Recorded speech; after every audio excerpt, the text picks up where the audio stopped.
சபை வாத்தியா நாலே பேர் இருந்தாலும்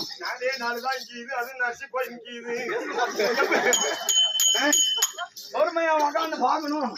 கொட்டக்கூடிய மலையிலும் இந்த நாடகத்தை அரங்கேற்றி ஆக வேண்டும் என்று சொல்லி அருமை அண்ணாராக வழங்கி வரக்கூடிய யாரு நாடகத்தோடு தெரியுமா? யாரு அருமை அண்ணார் தாமரை அண்ணா நாடகத்தை அரங்கேற்றம் செய்திருக்கிறார்.